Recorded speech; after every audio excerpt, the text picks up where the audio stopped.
예, 저는 이제 요즘에 로마서를 했고, 로마서 5장 17절을 보면은 한 사람이 범죄를 인하여 사망에 간 사람으로 말미암아 왕노릇하였은즉, 후반부가 중요합니다. 더 은혜와 의의 선물을 넘치게 받는 자들이 한 분 예수 그리스도로 말미암아 생명 안에서 왕노릇하리로다. 이제 8장까지는 우리가 구속의 은혜를 받고 참 칭이 의롭다 하심과 또 참 생명으로 인한 거룩한 생활과 성령의 인도를 받는 생활, 이런 모든 것들을 다 배웠어요. 그러면 이제 은혜와 의의 선물을 넘치게 받은 자들이 생명 안에서 왕노릇하는 생활, 이 생활이 이제 12장서부터는 정말 생활이 이제 그 왕노릇한 생활. 그래서 첫째는 12장에 중요한 거는 제가 뭐라 했습니까? 교회 생활이 중요하다 그랬지. 이제 먼저는 이제 거듭난 성도들로서는 다 그리스도의 몸의 지체가 됐고, 최소한도 한 가지 직분이 다 있어요. 은사가 있다고 했습니다. 그 은사를 가지고 이제 섬기는 거예요. 이것이 이제 로마서 12장이에요. 은혜와 의의 선물을 넘치게 받았는데 생명 안에서 왕노릇하는데, 그럼 어떻게 생활해야 돼? 몸의 생활을 잘해야 돼요. 그러니까 서로 참 한 몸이 되어서 각각 다른 직분을 갖고 있는데 그 직분을 다해서 참 교회를 섬기는 거지. 이것이 첫 번째 12장. 그다음에 13장. 13장은 사회에서, 국가에서 우리는 하나님이 세우신 정부, 권세자들에게 굴복하면서 공세를 내서, 공세는 공세로 내고, 국세는 국세로 내고, 지방세는 지방세로 내고, 이렇게 세금을 내라. 그런 얘기를 이제 13장에 됐고요. 그리고 이제 형제 사랑에 대해서 얘기했고, 사랑이라고 하는 거는 두 종류가 있어요.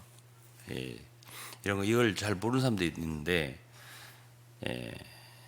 이 베드로후서 1장에도 있고 로마서 13장에도 있는데, 사랑도 얘기하고 형제 사랑도 얘기하는데, 이 헬라어로는 서로가 달라요. 그냥 사랑이라고 할 때는 아가페예요. 형제 사랑이라, 형제 우애, 형제 사랑할 때는 필라델피아예요. 미국의 필라델피아 도시 있죠. 그 이름이 똑같은 거예요. 필레오라는 말은 형제고, 아델포스라는 형제고, 필레오라는 건 사랑인데, 이 두 말씀의 합성어예요. 필라델피아라. 그러니까 형제 사랑이지. 그래서 이제 이 사랑이라고 하는 말은 보다도 그야말로 신성한 사랑, 그야말로 보편적이고 하나님의 사랑, 이거예요. 그야말로 넓고 넓은 사랑, 그런 아가페 사랑, 조건 없이 사랑하는 그 사랑이 아가페예요. 그거는 보다도 어찌 보면 이성적이라고 말할 수도 있어요. 근데 이제 형제 사랑은 그보다는 좀 낮아요. 베드로서 보면 형제 사랑, 우애 사랑이 있단 말이에요. 그보다 좀 약간 낮지만은, 그래 낮다고 해서 이게 나쁜 사랑이 아니에요. 이것도 너무나 교회 안에 필요한 사랑이에요. 그거는 좀 그것이 신적이라면, 아가페가 하나님에 속한 그런 사랑이라, 그 사랑을 우리가 해야 돼요. 그 사랑도 가져야 되고. 그러나 형제 사랑은 좀 인간적이에요. 인간적인 정, 영어로 말하면 affectionate, 이런 사랑이란 말이에요. 그러니까 human, 우리 인간이잖아요. 인간이니까 인간적인 애정도 필요한 거죠. 그래서 이건 어느 정도 감성적인 거예요. 그래서 이 사랑이 이게 두 가지가 있어요. 13장 얘기를 제가 하는 거고, 그리고 이제 밤이 깊고 낮이 가까워서, 이건 수요일날 제가 전한 말씀이에요. 그러니까 이런 모든 게 13장 얘기예요. 그러니까 낮에처럼 단정히 행해야 된다. 그것이 이제 13장이고 오늘은 14장에 왔어요. 14장에서 14장 말씀은 굉장히 또 중요한 말씀이에요. 결국은 성도의 교제의 범위 이것을 얘기하는 거예요. 그래서 이제 1절에 보면은 믿음이 연약한 자를 너희가 받되, 이 받되라는 말 있잖아요. 성도를 받는 문제. 어떤 성도를 받아야 되냐, 어떤 성도를 거절해야 되냐. 그야말로 교회라고 하는 공동체 속에 어떤 사람들을 우리가 포함해야 되며 우리는 어떤 사람들과 함께 교제를 나눠야 되냐. 그 얘기를 해주는 것이 14장이에요. 그러면 우리가 이 진리를 모르면 어떻게 되겠죠? 함부로 어떤 사람을 우리 교제권에서 제하겠죠. 배제하겠죠. 그러면 이 말씀을 알면 내가 선호를 하든 내가 선호하지 않든 이 사람은 내가 받아야 되는 사람이구나 이렇게 이걸 하겠죠. 그래서 그것을 말하자면 진리로 구분해 주는 장이 로마 14장이에요. 그러면 오늘날 우리나라에 혹은 외국에도 마찬가지겠지만은 그야말로 로마 14장에 의거해서 성경은 진리예요. 그렇죠? 사람을 받거나 받지 않거나 하는 것을 제대로 알고 순종하는 사람들이 많을 것 같아요. 의외로 많지 않다는 걸 알 거예요. 그래서 이제 여기서 받으라는 말은요, 헬라어로 보면 헬라어로 프로람바베스제. 제가 이거 뭐 발음이 정확하지 않을 수 있어요. 이거는 완전히 받으라, 온전히 받으라 이런 뜻이 있어요. 받는 동 마는 동 받는 게 아니다는 거예요. 왜냐하면 하나님이 우리를 받으실 때 온전히 받으셨잖아요. 우리를 그분의 마음으로 가슴으로 품으셨잖아요. 우리를 이렇게 하신 것처럼 우리도 성도들을 그렇게 받아야 된단 말이에요. 그러면서 이제 그의 의심하는 연약한 믿음이 연약하니까 의심하는 게 있을 거다를 비판하지 말라 그랬습니다. 그래서 이제 2절에는 이제 이 음식 먹는 거예요. 당시에 어떤 사람들은 믿음이 약해서 채소만 먹고 채식주의자, 채식만 먹고 고기를 먹지 않았어요. 그런 사람이 있습니다. 그래서 믿음이 있고 연약한 자는 믿음이 먹을 만한 믿음이 있고 연약한 자는 채소를 먹는 자. 모든 것을 먹을 만한 믿음이 있고 연약한 채소를 먹는 자. 먹는 자는 먹지 않는 자를 업신여기지 말고 먹지 못하는 자는 먹는 자를 판단하지 말라. 이는 하나님이 저를 받으셨음이니라. 하나님이 받으셨기 때문에 음식을 어떤 사람은 이거를 안 먹고 저거를 먹고 이런 사람들이 이제 그 초대교회 때에 있었어요. 왜냐하면 그때 당시에 고기는 대체적으로 우상의 제물이 많이 시장에 나와 있기 때문에 우상에게 드려진 고기를 함부로 먹으면 우리가 우상을 숭배하게 되는 것이 참여한다라는 생각이 있기 때문에 그걸 못 먹는 사람들이 있었어요. 그런 이제 믿음이 연약하다고 보는 거고, 그렇다 하더라도 우상에 드려졌다. 우상이 아무것도 아니다. 우상이 어디 있느냐 이게 이제 고린도서 8장에 나오는데, 그러니까 그런 것에 대해서 믿음이 강한 사람은 의심이 없고 자유롭게 먹을 수 있었고, 근데 이제 그걸 먹지 않는 사람들은 저 사람 저렇게 하면 안 되는데 하고 판단할 수가 있다는 거예요. 왜 먹어? 그걸 저거 먹으면 안 되지. 우상에게 드려진 제물인데. 그러면 이제 믿음이 강한 사람들은 먹잖아요. 먹으면서 못 먹는 사람에 대해서는 업신여기는 거죠. 그걸 못 먹냐 말이죠. 이렇게 해서 서로 판단하는데 4절에 뭐라고 하냐면 나무의 하인을 판단하는 넌 누구냐. 그 섰는 것이나 넘어지는 것 주인에게 있음에 저가 세움을 받으리니 이는 저를 세우시는 권능이 주께 있음이라. 모든 사람들은 주의 종이에요.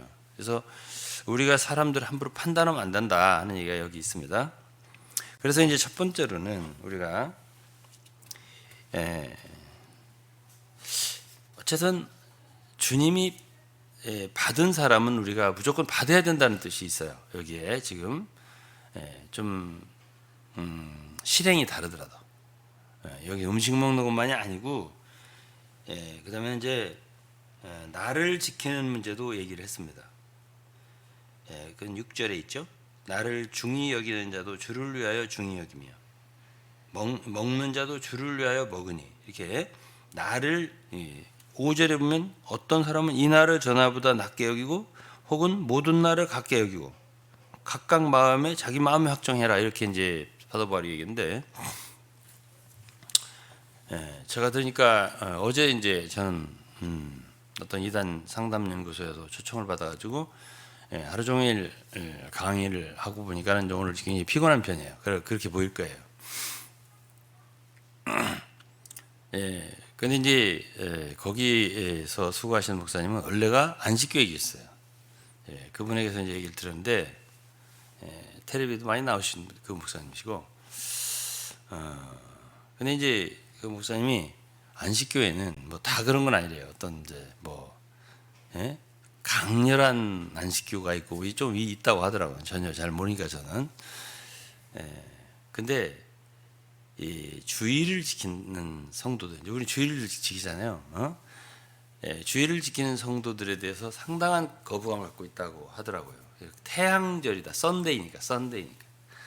그래갖고 말하자면 안식일을 지키는 사람끼리 교제를 하는 거예요.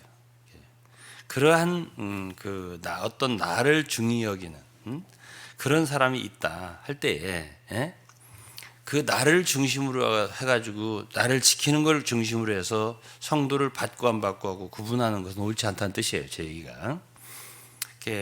만일 당신이 뭐 어떤 나를 중히 여겨서 그날 주님을 섬겨야 한다라고 생각한다면 오케이 섬겨. 그렇지만은 주일을 지키든 뭐 토요일을 지키든 수요일을 지키든 참 주를 위해서 그런다면은 받아라 이런 말씀이 되겠습니다.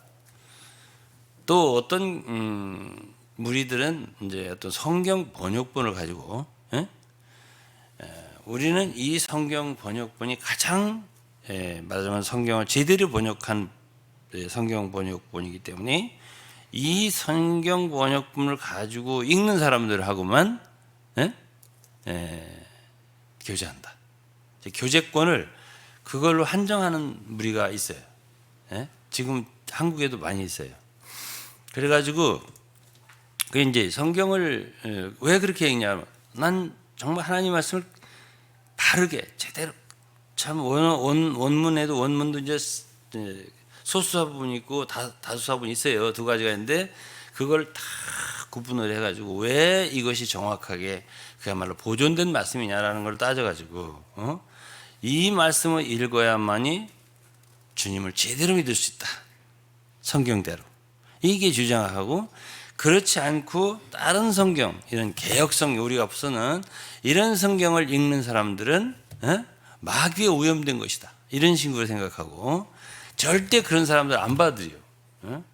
더군다나 강단에 세운다고요? 절대 강단에 안 세우지. 어떤 그런 설교자를. 그렇기 때문에 이 성도를 받는 문제에 있어서 그가 만일 그 성경을 읽어서 예수를 잘 믿는다면은 주를 위해서 그렇게 한다면은 받아 그런 사람도.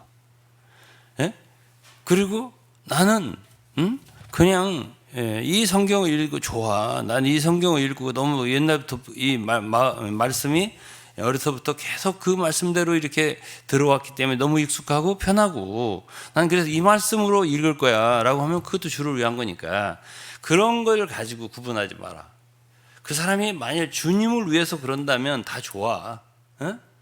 그런데 이 성경을 안 읽는 사람은 받지 마라. 이렇게 그것이 성도를 받는 근거가 아니라는 거예요. 또 어떤 사람들은 또 다른 뭐 특정한 사역자를 중심으로 해서 어떤 사역자가 너무 귀하다.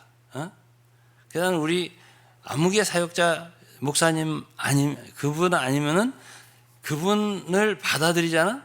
그분의 말씀을 받아들이지 않냐? 그러면 우리는 그 사람 교제 안 한다. 이렇게 말하는 사람도 있을 수가 있어요. 우리 성도 절대 그러지 마세요. 절대 그거는 성경에서 그 사람이 주님을 믿었어요. 그리스도께서 받으신 성도야. 그러면은 그거는 우리가 받아야 되는 거예요. 예? 다소 참 사역자를, 목사님을, 참 어떤 말씀의 사역자를 참 사랑하고 좋아하는 정도의 차이가 있을 수가 있어요. 근데 그 온도가 최소한도 90도는 돼야 한다. 20도밖에 안 돼? 그러면 잘라. 이런 사람 이렇게 할 수 없다는 거예요. 예? 고린도전서 1장에 보면 바울 사도는 나에게 속했다고 하지 마라. 예? 너네들이 나를 중심, 내 이름을 중심으로 해서 뭐요? 안 돼. 예? 그리스도의 이름을 중심이야. 그리스도뿐이야. 어? 바울의 이름으로 너희가 세례를 받았냐? 이것이 고린도전서 1장이잖아요. 어떤 사람으로도 나누면 안 돼. 그 사람이 진짜 바울같이 훌륭한 사람이라도 그 사람 사역자를 인하여 사람을 배제하거나 교제권에서 내쳐버리거나 이렇게 하는 것은 성경적이 아니에요. 저는 옛날에 그런 말을 한 적이 있어요. 어떤 교회의 지도자가 내가 뭐 누구라고 말 안 하겠는데 자기 마음에 안 든다고 성도를 쫓아내는 거예요. 왜 쫓아내냐? 내가 물어보니까는 뭐 20, 30년 전의 일이에요. 강원도에서 있었던 일인데 자기 마음에 안 든다는 거예요. 뭐가 안 드냐니까 뭐 얘기하는데 뭐 지금 잊어버렸고 내가 그래서 그랬어요. 여보세요. 당신 그 교회는 교회가 아니야. 당신 당이야. 제가 그렇게 말한 적이 있어요. 왜 그러냐? 저는 그때도 진리를 알았단 말이에요. 이 진리에 이게 진리라고. 우리는 진리 위에 서 있는 사람들이지, 예? 우리 생각대로 예수 믿고, 예? 우리 관념대로, 예? 성도를 받고 안 받고 이렇게 하면 물론 어떤 사람이 무슨 뭐 간음을 행해서 이 고린도후전서 5장에 그런 사람 있잖아요. 그런데 회개를 안 해. 책망을 하는데도 오히려 교만해가지고 그건 쫓아내야 돼요. 배제되는 경우가 있어요. 성경에는 그 이제 하나의 칠이라고도 하고 권징이라고도 하고 이제 징계라고도 해요. 이제 그런 부분이 없는 건 아닌데 반드시 포함되어야 할 정말 주님을 사랑하는 사람인데 다른 이유를 걸어가고 배제할 수 있냐? 불가능해요. 그건 불가능. 만일 그렇게 되면은 어떤 사람 그렇게 되면은 이미 그거는 교회의 위치를 잃은 거예요. 왜 그래? 교회라는 거는 진리의 터가 있어야 돼요. 진리 위에 서야 돼. 함부로 성도를 배제하고 또 받아들이지 않고 교제권의 범위를 갖다가 자신들의 어떠한 슬로건과 자신들의 표어와 자신들의 어떤 교리와 주장에 따라서 교제권을 형성해요. 그걸 가지고 우리는 그거를 뭐라고 하냐면 이단이라고 하는 거예요. 그 이단이라고 하는 말은 갈라디아 5장에 나옵니다. 읽어보겠습니다.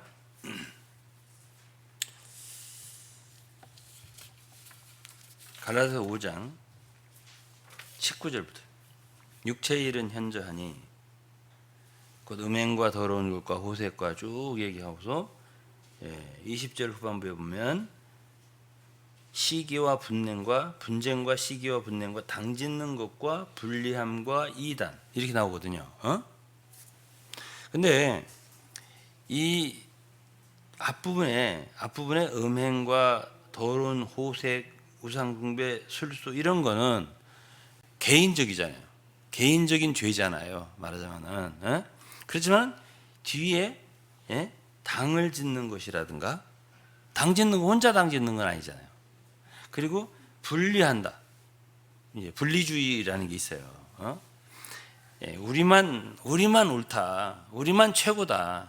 이제 어제 저는 그 이당 상담소장 목사님하고 대화를 하는데 모든 이단들은 다 특징이 거의 똑같대요. 근데 뭐가 하나가 있냐면은 우리가 최고의 진리를 갖고 있다. 이렇게 말한대요. 예? 우리가 최고의 진리를 갖고 있다. 이렇게 여러분들 생각하세요? 예? 그렇게 생각하면 이단이 돼버린 거예요. 예?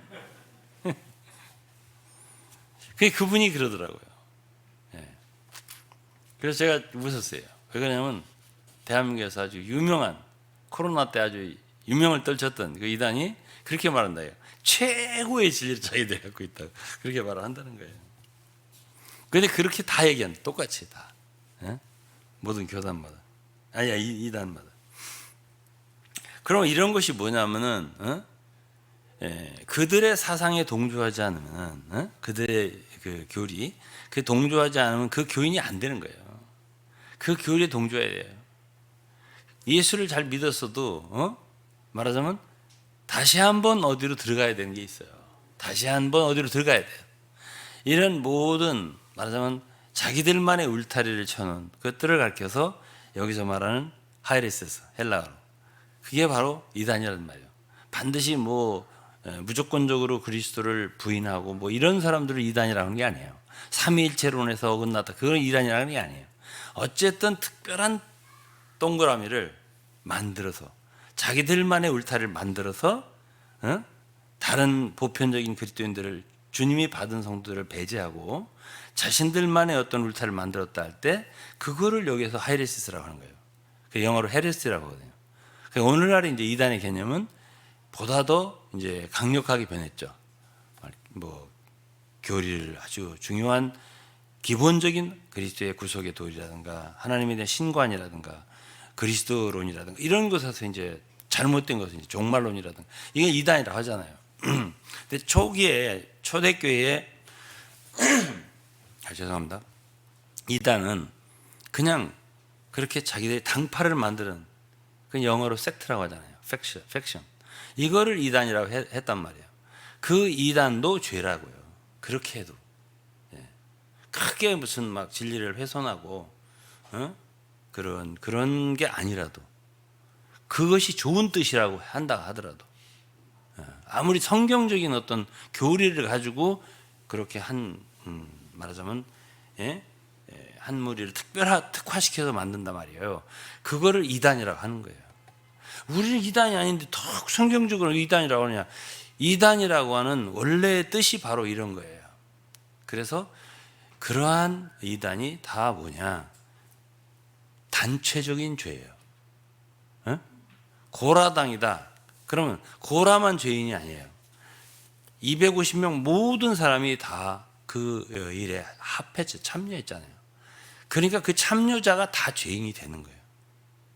그래서 우리가 어떤 교회든지 다니면서 거기서 나만 예수를 잘 믿으면 된다. 이렇게 생각하면 안 돼요. 나는 마음이 넓다. 여기 사람들이 그러지, 인도자들이 그러지, 나는 다르다. 라고 얘기하지 말라고요. 왜 그러냐면은, 그 안에, 그러니까 이 죄는 개인적인 죄가 있는가 하면, 가라데 5장 19절로 21절까지 보면, 개인적인 죄가 있는가 하면 단체적인 죄가 있는 거예요. 그러니까 그 단체가 다 죄예요. 그러니까 계시록 18장에 보면 내 백성아 거기서 나와라. 고린도서 6장에도 있어요. 거기서 나와라. 나와서 아버지 안에 있어라. 하나님 안에 있어라. 그 어두운 일이 참여하지 마라. 이런 말씀이 있기 때문에 자기가 그런 데서 자기 몸을 두고서 자기를 정당화시키려고 하면 안 돼요. 그래서 가라데 5장 19, 22절 말씀에는 개인적인 죄가 있는가 하면은 육체의 일인데 무슨 죄라고 하느냐. 육체의 일이 바로 죄예요. 그건 로마서 8장을 읽어보시면 육체에 속한 생각만도 그건 하나님과 원수라고 했어요. 육체의 일은 현저하니 그건 다 죄들이에요. 때문에 우리는 내가 뜻이 좋다고 하더라도 내가 이렇게 진리를 잘 모르면 말씀을 잘 모르면 내가 의도하지 않게 죄 속에 가담하는 것이 되는 거예요. 그래서 이런 진리를 잘 알아야겠어요? 못 알아야겠어요? 알아야죠. 우리가 성도라면 이렇게 되면은 내가 참 좋은 의도로다가 신앙생활 하려고 했지만은 이렇게 해야 잘 믿는다고 생각했지만 결국 죄에 참여하는 거구나. 이걸 아셔야 돼요. 그래서 이제 어제 그 상담소장 좀 얼마 잠시 얘기했어요. 그 대상들한테 많이 얘기했지. 그분은 잠깐 얘기했는데 그분이 마지막에 오시더니 이제 상대 그 교육을 받는 대상에게 이렇게 말하다. 대상들에게. 그분은 절대 이제 이단이라고 생각까지는 안 하고 그 누님이 자꾸 이렇게 권해 갖고 왔어요. 예? 가족과 친척이 이렇게 인도를 하지 않으면 그런 데 잘 안 온다고 하더란 말이에요. 근데 이 상담소장이 몇 마디를 하더라고요. 끝에 가서 어쨌든 이단입니다. 이렇게 말하면서 이단에 참여하시면은 행복하지가 않으세요. 그러더라고. 결말이 행복하지가 않으세요. 이렇게 말하더라고. 그러면서 이제 이분은 뭐 오래됐어요. TV에도 많이 나오고 막 TV에 나와서 막 거기 와서 막 사람들 막 경찰 부르고 막 싸우고 이렇게 하는 장면이 나온 분이 누군가 여러분들이 알 수가 있어요. 생각해 보면 많이 나온 분이니까. 그런데 그분은 너무나 많은 이단들을 다 상대하는 거예요. 그리고 거기서 어떤 이렇게 교육을 받다 보면은 거의 90% 이상이 이렇게 회심을 하는 거예요. 90% 이상이 된다고 하더라고요. 그래갖고 교회 생활 너무 잘한대요. 그 참 그런 그 모습을 제가 봤네요. 예? 예. 그런데 어쨌든 그분 얘기가 특징이 다 똑같대요. 모든 소위 이단이라고 하는 데는 자기들만은 이단 아니라 이렇게 말하는데 이단이라고 이렇게 명명이 된 기성교에서 명명이 된 모든 이단들은 다 자기들만은 아니고 자기들도 이단 교육을 시킨대요. 이단들이. 그리고 어디 가지 마라 다른 이단들을 다 이제 경계를 시킨대요. 예? 그런데 이제 목사님 말에 모든 이단들은 다 똑같대요. 그 특징이 다 똑같대요. 그 특징이 다 똑같은데 그분들한테 이제 그들하고 아주 굉장히 지적이고 똑똑하고 회사도 정말 굉장히 좋은 그런데 이제 부장이고 그런 분인데 젊어요. 근데도 그분한테 그러는 거예요. 당신 거기도 이단이야. 똑같다니까. 공통점 똑같아. 이렇게 말하면서 이단에 계시면은 결국 행복하지 않게 돼요. 이렇게 말하더라고요. 그건 진짜 무겁게 들리더라고요. 그건 그 사람은 10년, 20년, 30년 그 일만 했잖아요. 그러니까 너무나 많이 본 거야. 그것을. 너무나 많이 본 거야. 그러니까 나오세요. 이러더라고요. 저는 나오란 말을 안 했어요. 근데 그분은 나오세요. 이러더라고요. 저는 어디 가든지 뭐 나와라 말라 이런 말보다도 나는 성경의 진리를 가르치는 거예요. 말씀에서. 근데 그 목사님은 끝나고서 차에 나를 이제 하면서 목사님은 이단 이런 거를 이렇게 하는데 전문가세요. 이러더라고. 그분이 놀랍게도 그 말을 해요. 아니에요. 절대 아니에요. 했더니 그렇대요. 그러시더라고요.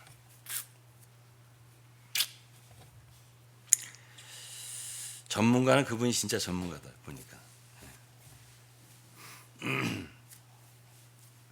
자, 그래서 이제 오늘 참 로마서 14장의 전반부에 있어서는 어떤 사람들을 받지 마냐 이런 건데 이게 첫째예요. 첫째 중요한 거예요.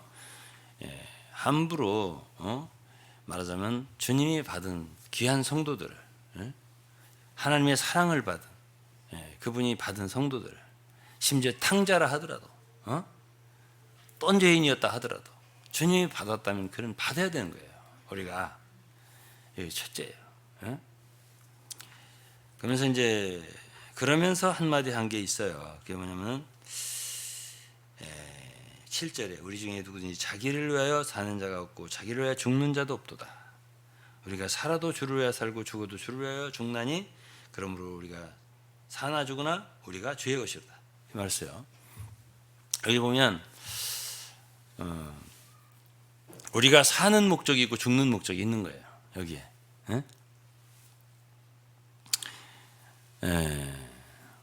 왜 먹지 말아야 되는데? 무엇을? 왜 먹어야 되는데? 그것을 가름하는 거예요. 왜 살아야 된다? 왜 죽어야 된다? 에? 여기서 뭐가 이제 중요한 단어냐면 주를 위해서예요. 주를 위해서라면 오케이야. 그래서 이제 답이 있는 거죠. 성경엔 정답이 있어요. 당신 왜 살아? 난 주님을 위해 산다. 이것이 여러분들 가슴속에 깊이 새겨져야 돼요.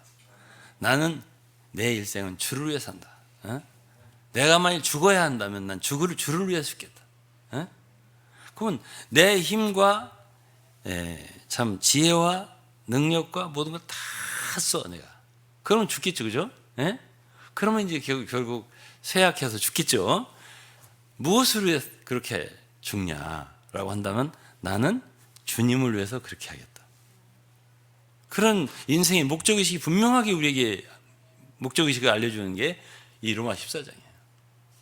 이런 말씀이 너무 귀하잖아요. 삶의 목적도 가르쳐주고 죽음의 목적도 가르쳐주는 거예요. 내가 살아도 주의 영광을 위하고 죽어도 주의 영광을 위해서 내가 죽고 살고 한다. 이렇게 이제 바울이 말하고, 어떤 사람이 뭐 나를 중히 여기든 먹든 먹지 않든 주를 위해서 한다면은 받아라. 이렇게 우리에게 말을 해줬어요. 그러니까 반드시 이 성경을 읽어야 된다. 그게 주를 위해다 그런다면 받아라.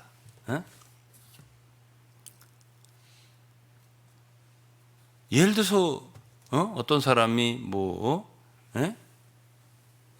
나는 바울을 너무 좋아한다. 근데 베드로는 조금 그렇다. 이렇게 생각할 수 있어요. 그럼 베드로파가 너는 우리 교회 오지 마라. 이렇게 말하면 안 된다 그 말이에요. 왜 그러냐? 성도를 받는 건 어떤 사람에 의해서 받을 수 있는 게 아니에요. 또 어떤 교리가 다르다, 실행이 다르다, 뭘 먹고 안 먹는다, 혹은 나를 중히 여기지 않는다, 이런 여러 가지 다른 것들 때문에 성도를 받고 안 받고 할 수 있냐? 그거는 불가능하다. 이거를 분명히 가르쳐 주는 것이 로마 14장이에요. 그리고서 이제 또 하나 얘기해 주는 게 이렇게 할 때 그게 이제 형제를 판단하지 않겠어요. 배제한다는 얘기는 배제 받지 않는다. 이런 사람은 우리 교제 안 된다 할 때는 그 사람 판단하는 거 아니겠냐고요. 마귀가 사탄이 개입한 책을 읽니 보지 뭐 어쨌든 판단할 거 아니에요. 그렇게 판단을 참 형제를 그들은 잘 모르고 그러든 알고 그러든 어제 그 이단 연구소의 저 목사님 아들은 그 경험을 이제 사진을 쭉 찍더라고요. 비디오 제가 하는 거를. 그 친구도 거기서 너무 많이 경험을 한 거예요. 아버지 밑에서. 난 아들인지 몰랐어요. 나중에 가서 이제 제 아들이에요. 그러세요. 이렇게요. 되게 똑똑하더라고요. 그 친구도 안 만나본 이단이 없어요. 그게 이제 성경 번역본을 가지고 나한테 얘기를 하더라고요. 이제. 그 친구가. 그 성경 번역본 가지고 얘기하는데 자기는 우리나라에서 아주 그 성경 번역본 가지고 우리 번역본이 최고다 하는 그런 사람들 많이 만나봤더라고요. 그런데 그 젊은 친구 하는 얘기가 참 재밌는 얘기가 많아요. 내가 다 말하지 않겠고.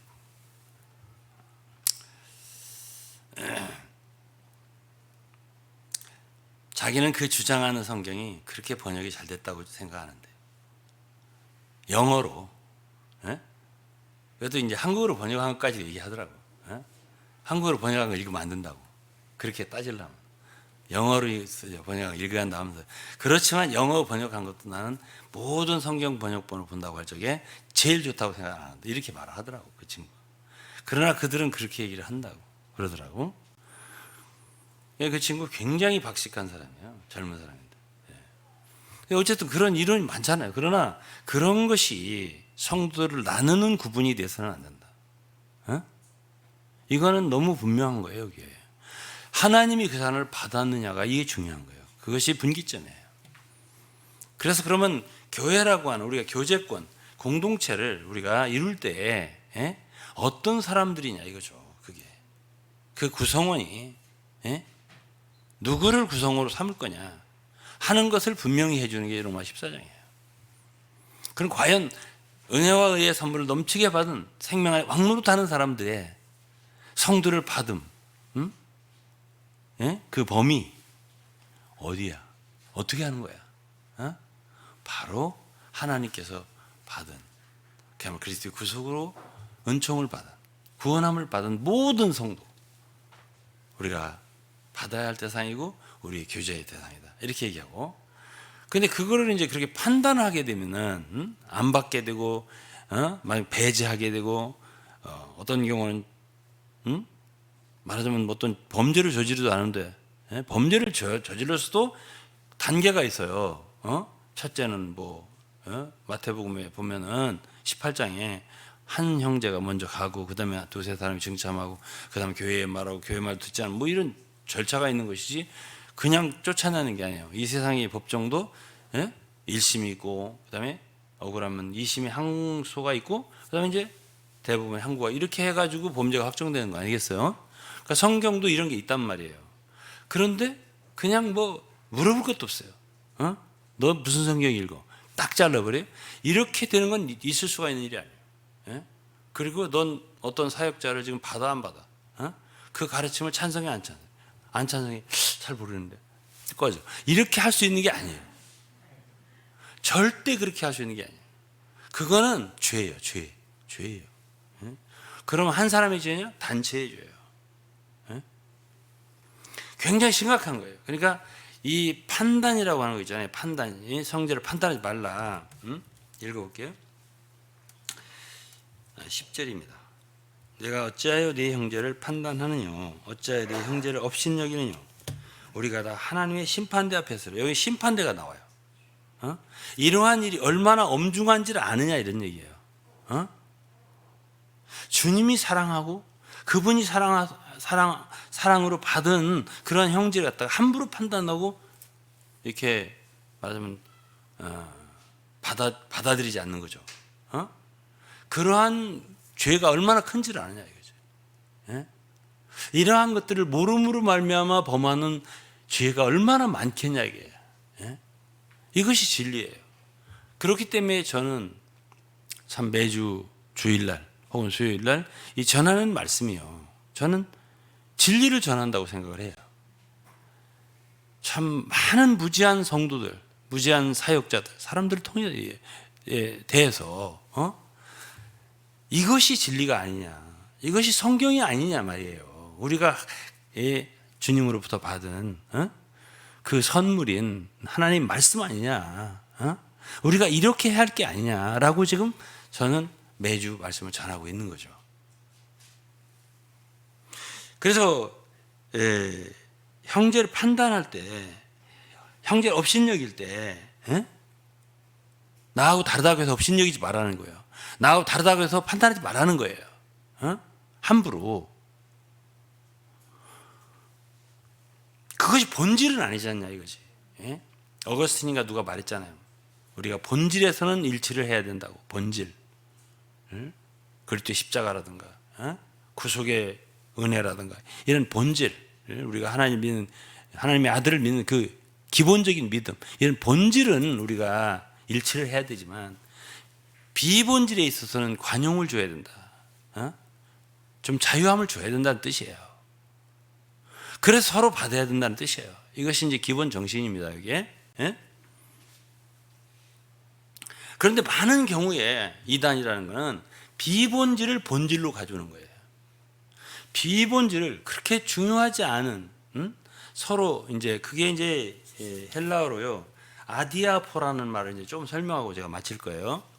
이 아디아포라는 건 신학적인 용어예요. 그게 뭐냐면은 그 원래의 뜻은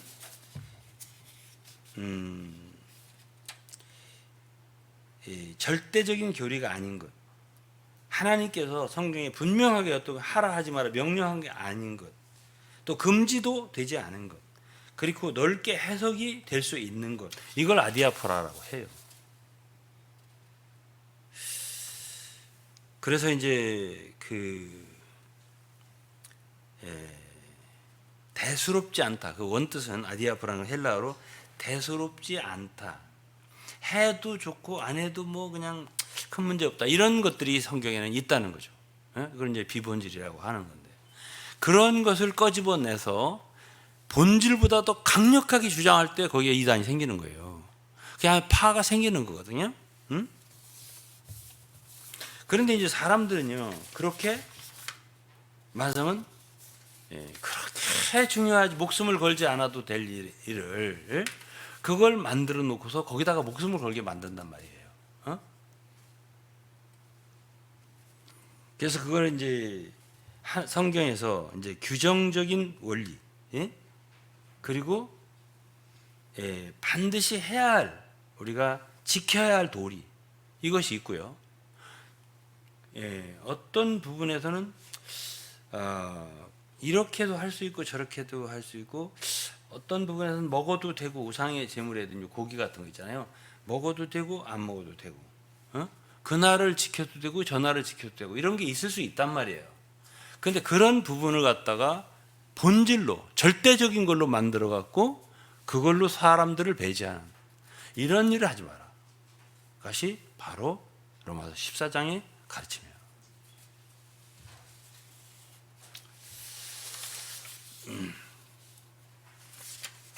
그래서 이제 11절 한번 더 읽으면, 기록되었을 주께서 가르치되 내가 살았노니 모든 무릎이 내게 꿇을 것이요 모든 혀가 하나님께 자백하리라 하였느니라. 그러므로 우리 각인이 자기 일을 하나님께 직고하리라.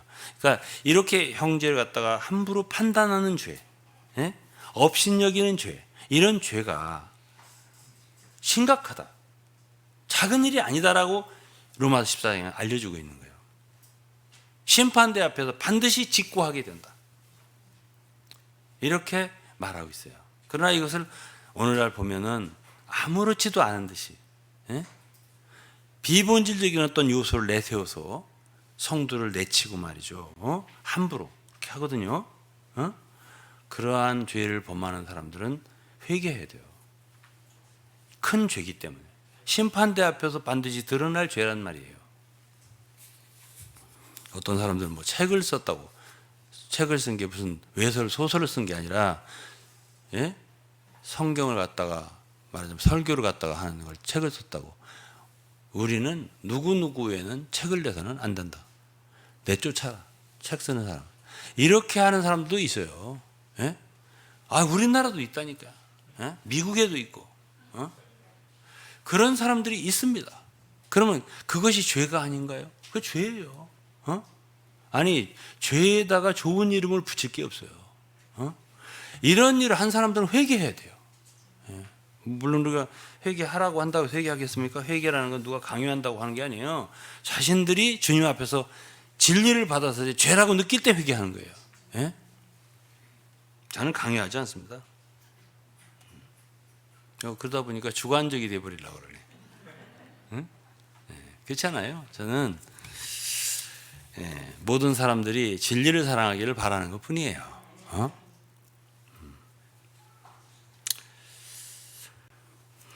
거의 다 했습니다. 그래서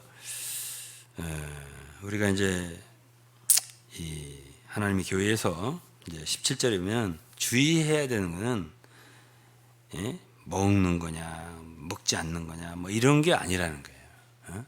하나님의 나라는, 그랬어요. 그러니까 교회라는 거는 이 시대의 하나님의 나라예요. 하나님의 나라는 법이 있을 거 아니에요. 법도가 있을 거 아니에요. 그런 게 아니라는 거예요. 먹냐 안 먹냐, 먹니 마시냐 안 마시냐, 이런 게 있는 게 아니고 성령이에요. 교회는 성령이에요. 성령 안에서 의와 평강과 희락이라고. 의라는 게 있어요. 그리고 평강이 있어요. 그리고 기쁨이 있어요. 만일 이렇게 될 수 있는 거라면 우리 모두가 하나님의 나라를 위하는 거예요. 그게 서로 다투는 거야. 아무것도 아닌 거 가지고. 어떤 사람들은 뭐 그냥 그냥 설화예요, 설화. 예? 호남 사람, 영남 사람 부부가 결혼했는데 뭐를 찍어 먹어? 여기 감자를 먹는데 뭐 하얀 걸 주길래 찍어 먹었더니 저기 소금이 들어있는 거죠. 야, 우리 저기는 이게 이 설탕을 찍어 먹느냐 소금을 찍어 먹냐 해가지고 호남 영남 부부가 서로 싸움이 일어나 가지고 이제 재판장까지 갔는데 판사가 그 소금을 찍어 먹으나 설탕을 찍어 먹어 가지고 그렇게 크게 다투세요? 그게 이혼거리가 된단 말이에요. 예? 나는 고추장 찍어 먹습니다. 판사가 그랬대요. 당신은 설탕 찍어 먹는 파, 설탕파. 여기는 소금파.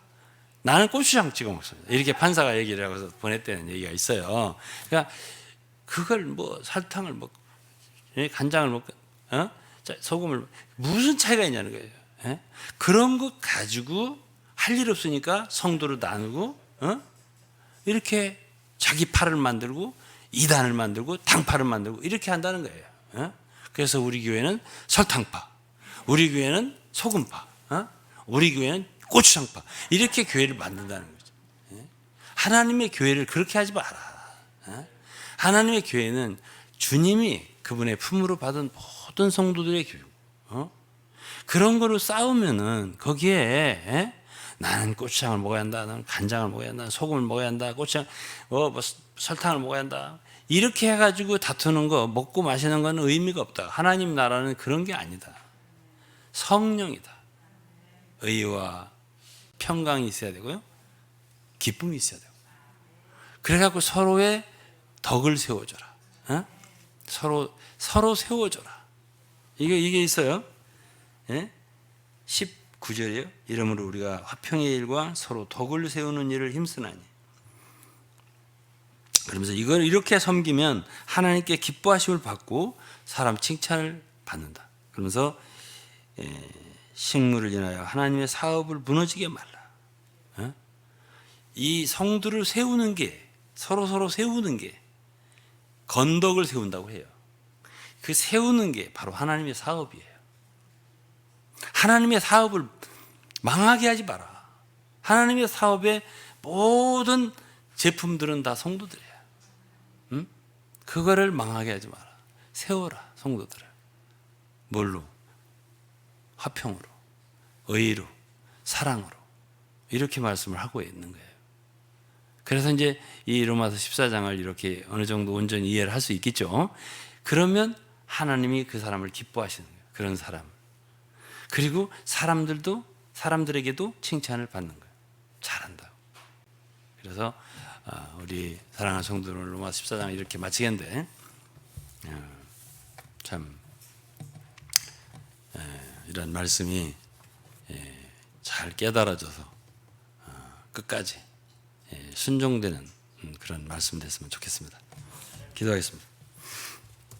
하나님 감사합니다. 오늘도 당신의 귀한 말씀을 서로 상고하면서 또 우리가 다시 한번 우리 자신들도 바라보고 또 우리가 갈 길을 한 번 더 확인하고 귀한 시간 가졌습니다.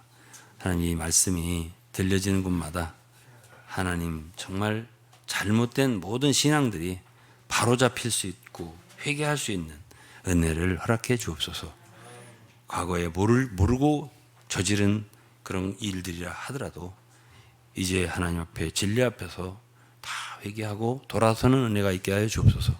그리고 많은 그리스도인들이 하나 될 수 있는 큰 은총을 허락해 주옵소서. 예수 그리스도 이름으로 기도했습니다. 아멘. 네, 찬송가 한 개 같이 부르죠. 336장입니다.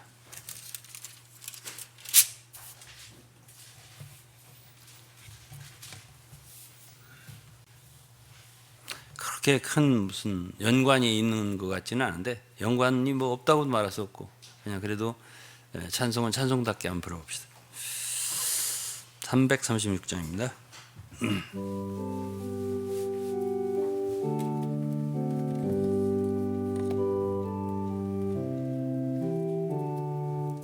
우리 같이 일어나서 부를까요?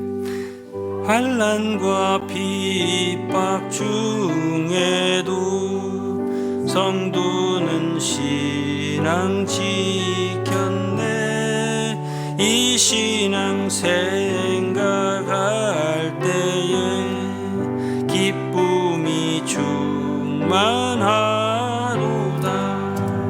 성도의 신앙 따라서 죽도록 충성하겠네. 옥중에 매인 성도는 양심은 자유. 우리도 고난 받으면 죽어도 영광 되도다. 성도의 신앙 따라서 죽도록 충성하겠네. 성도의 신앙 본받아 원수도 사랑하겠네. 인자한 언어 행실로 이 신앙 전파하리라.